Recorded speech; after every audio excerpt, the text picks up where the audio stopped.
যে আমার সিনেমার যে লগ্নিকারক টাকা ওটা অলমোস্ট প্রায় প্রথমেই চলে আসছিল, প্রথম 2 সপ্তাহে আমি পেয়ে গিয়েছি। আর এখন যেটা আছে সেটা হচ্ছে বাকিটা আমার, এটা তো একটু সময় সাপেক্ষ, এত বড় একটা বাজেটের সিনেমা, একটা সময় সাপেক্ষের ব্যাপার।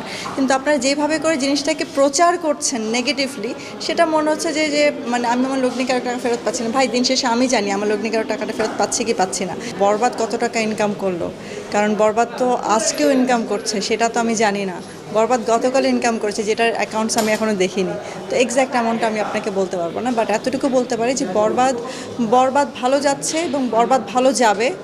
বরবাদ ছিল, বরবাদ থাকবে। বরবাদ সব সময়ই আমার বাংলাদেশের সবচেয়ে বড় সর্বপ্রথম একটা ইন্টারন্যাশনাল মানের একটা সিনেমা, যেটা আমরা বড় একটা প্ল্যাটফর্মে আমরা একটা সম্মান পেয়েছি আমি মনে করব। তো লগ্নিকৃত টাকা ইনশাল্লাহ উঠে আসছে। একটু সময় তো লাগবে, বড় বাজেটের সিনেমা, আমাদের দেশের সিনেমা হলগুলো ছোট, সিনেমা হলগুলো কম, সেক্ষেত্রে একটু সময় তো আমাদের লাগবেই। বাট চিন্তার কোনো কারণ নেই, আমরা কোথাও কোনো দিক থেকে লস হবে না আমাদের, আমরা প্রফিটেই আছি এখন পর্যন্ত। আমি প্রফিট দেখতে পাচ্ছি, যেহেতু লগ্নিকৃত টাকাটা চলে আসছে, আর বাকি যেটা হবে সেটা তো প্রফিটে থাকবে। ইন্টারন্যাশনাল মার্কেটে অলরেডি রিলিজ হয়েছে, সো আমি বলবো যে একটা অ্যামাউন্ট বলা যায় কিনা, অ্যামাউন্ট গ্রস আমি বলতে পারবো। গ্রস আমাদের এখন গত 20 দিনে 50 কোটির প্লাস এসেছে। সো আমি এখনও কয়েকটা সিনেমা হলের রিপোর্ট এখনও পাইনি গত 2-3 দিনের।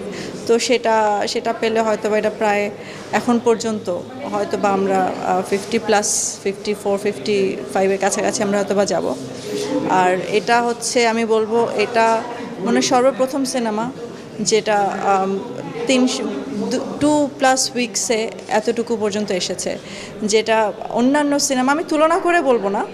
বাট সবাই তো এটা আমার প্রথম সিনেমা হিসেবে বলবো, এটা আমার মাইন্ড ব্লোয়িং একটা রেজাল্ট আমি পেয়েছি। আর এখন আমাদের দেশে, আমাদের প্রেক্ষাগৃহ ছাড়াও বিদেশে যে জায়গাগুলোতে সিনেমা রিলিজ পেয়েছেন, ওটিটি রাইটসও আছেন, এবং ইউএসএ আমরা যে পরিমাণ সাড়া পাচ্ছি, যে সিনেমার শুরু মানে হল খোলার সাথে সাথে সিনেমার টিকিট বিক্রি হয়ে যাচ্ছে, হাউসফুল হয়ে যাচ্ছে।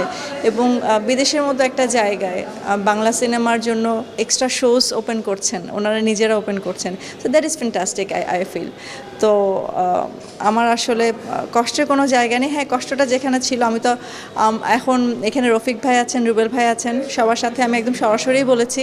আমি সবসময় সরাসরি কথা বলতে পছন্দ করি। সরাসরি বলেছি যে ভাই, আমি আপনাদের কাছ থেকে এক্সট্রা কিছু চাই না, জাস্ট আমার প্রাপ্যটা আমাকে বুঝিয়ে দিন।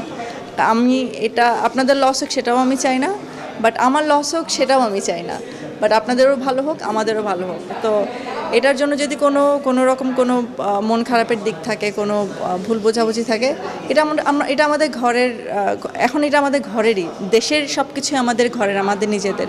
এটা আমরা নিজেরাই মিটিয়ে নিব এরপরে। আর এরপরে যেন আমাকে কখনো কারো ব্যাপারে কমপ্লেন করতে না হয়, আমি এটাই আশা করব, যেন মানে কারো কাছ থেকে। কারণ আমার কাছে মনে হয় আমি এই ইন্ডাস্ট্রিতে অনেক ছোট, একদমই নতুন, আপনাদের সবার ছোট। তো ছোট বোন হিসেবে হোক বা একজন নতুন উদ্যোক্তা হিসেবে হোক, ওইভাবে করেই আমাকে আপনারা সাপোর্ট করবেন, এটাই আমার আপনাদের কাছ থেকে চাওয়ার থাকে।